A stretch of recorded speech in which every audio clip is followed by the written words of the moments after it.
Hi guys, welcome back to my channel and to my second video. So in my last video, or actually my first video, I had asked you all which would you rather see, mental health in academia or 10 advice I'd give to my younger self. And all four of you said you want to see 10 advice I'd give to my younger self. So I had been working on that project when I learned about this really tragic case. So today, instead of the 10 advice I'd give to my younger self, I'll actually be discussing the Rodney Reed case. For those who don't know, Rodney Reed is a Texas man who is about to be executed on November 20th for a crime he did not commit. And I chose to do this instead of the 10 advice I'd give to myself because this case really needs awareness. And one of the reasons why I created this YouTube channel was to talk about really important things and to spread information that needs to be out there. So I'm gonna give you a little background about the case, what I've been able to find online, and then what you can do to help. So in 1998, Rodney Reed, a black man, was convicted of the rape and murder of Stacy Stites, a white woman, by an all-white jury. And I mentioned that because race clearly seems to be playing a really important role in this case and in why this man was convicted in the first place, and why, even though so many people are continuing to campaign for him and so much evidence has come to light showing that he's clearly innocent, the state of Texas still plans to execute an innocent man. Mr. Reed has spent the last 21 years on death row and has spent 2 decades of his life behind bars. Initially, the prosecutor's main suspect was Jimmy Fennel, who was Stacy's fiance at the time and just also happened to be a cop. Pieces of the belt used to strangle her was found at the near her body, and also where his abandoned truck was.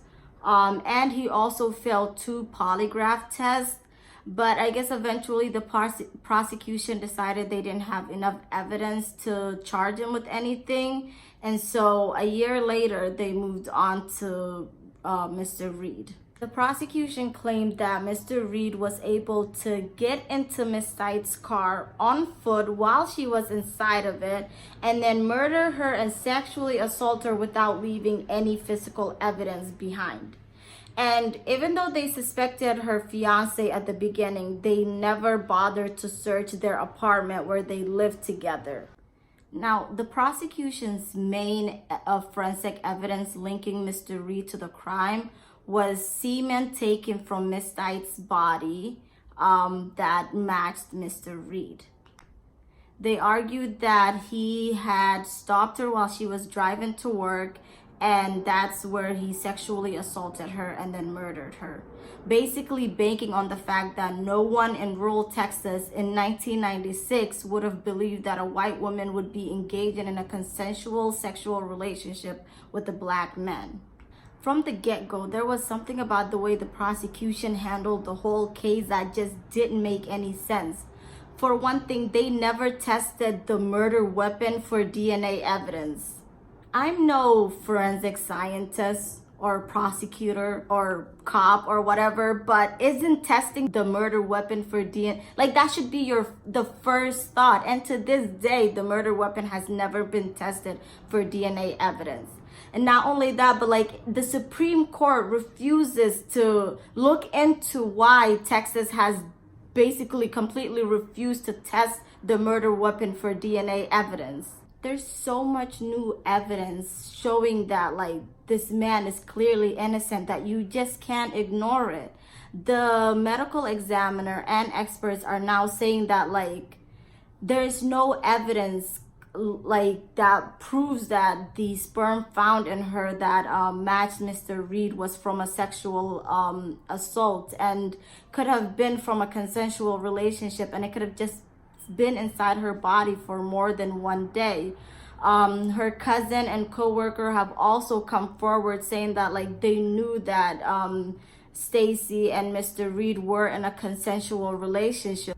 Now, Mr. Reed has maintained his innocence throughout all of this, throughout 21 years on death row and 2 decades in prison. But now so much new evidence is coming out that to ignore it would just be murder. So the prosecution initially claimed that Mr. Reed murdered Miss Stites around 3 a.m. as she was driving to work.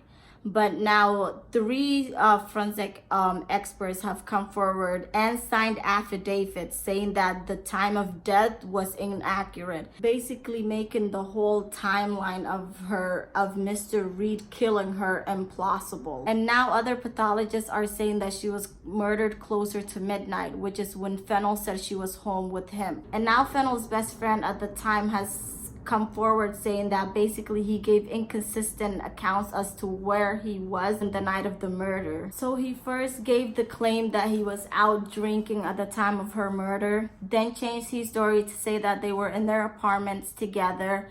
And when he was asked to further clarify, he refused because he said it might further incriminate him. And now 2 witnesses have come forward with more evidence against Fennel. First witness is an insurance salesman who, when Fennel was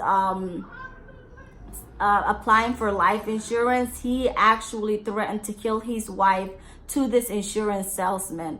And I don't know why he didn't come forward at the beginning, but he's come forward now. Second witness was a deputy in the Lee County Sheriff Office who, during his wife's funeral, Fennel actually made an incriminating comment to him.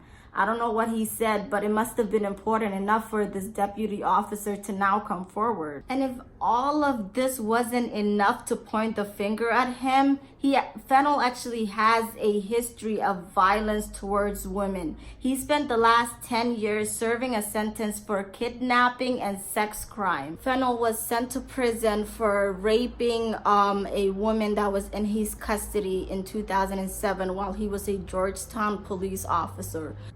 And last but not least, on October 29th of this year, Arthur Snow, a former member of the Aryan Brotherhood, who was also prison mates with Fennel, shared a conversation between the 2 of them in which Fennel actually verbally confessed to murdering his wife.